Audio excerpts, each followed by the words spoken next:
There is some big questions that kept nagging me as I was testing the iPhone 16 Pro Max.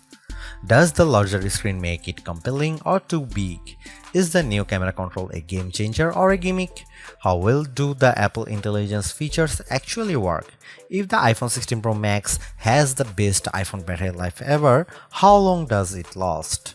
After testing this flagship phone for several days, I'd say that it is indeed a handful, and while I am encouraged by some of the Apple Intelligence features I tested in a beta that's arriving next month, more AI capabilities will be coming later. Still, the battery life from the iPhone 16 Pro Max is insane and the camera's predictably great, so this is one of the best phones money can buy. Apple clearly still has some catching up to do with AI, and the design hasn't changed much with the exception of slightly slimmer bezels. But this is the new iPhone I'd buy with my money. I have been a Pro Max user for years, since the iPhone 11 Pro Max, but after testing the new iPhones, I'm actually torn about the iPhone 16 Pro Max.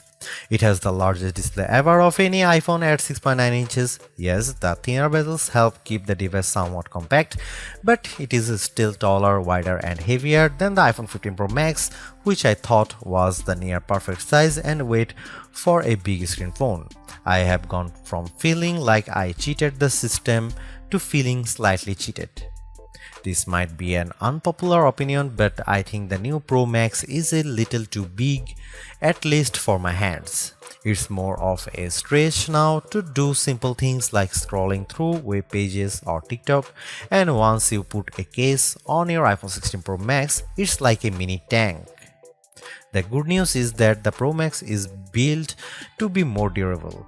In addition to having a titanium band, Apple claims that the improved ceramic shield display on this model is 50% tougher than the last generation. We can't drop these units, but on paper it's encouraging. The iPhone 16 Pro Max comes in 4 colors: titanium white, titanium black, natural titanium, and desert titanium.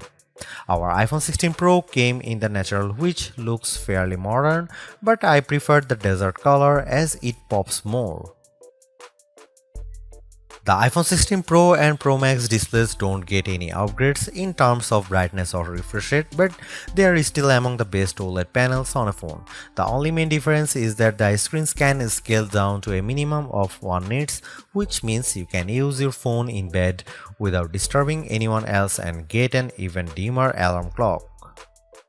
Otherwise, the new iPhone 16 Pro Max screen is largely the same, allowing the Pixel 9 Pro to surge ahead in terms of brightness. We measured a max of about 1500 nits for the iPhone 16 Pro Max, while the Pixel 9 Pro XL hit more than 2300 nits. Outside in direct sunlight, the iPhone 16 Pro and Pro Max were both dimmer than the Pixel 9 Pro XL, though Google's phone dimmed faster over time in response to the heat. The iPhone 16 Pro Max gets a bunch of camera upgrades, starting with a new 48 megapixel fusion camera for the main shooter that's designed to read data faster. The result should be zero shutter lag and faster focus. I took some shots of people passing by on scooters and moving taxis at the same time on the iPhone 16 Pro Max and iPhone 15 Pro Max, and the new iPhone was indeed faster. The results were not necessarily sharper though, as you can see in this side-by-side comparison. Here are some camera samples of iPhone 16 Pro Max.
The iPhone 16 Pro Max is indeed an iterative upgrade, and maybe it wouldn't feel that way if Apple Intelligence was available today along with all the promised features. Instead, it's going to trickle out over time, so I would not to be in a rush to upgrade. Having said that, I think that iPhone 16 Pro Max is the best phone money can buy right now if you want the biggest screen and longest battery life.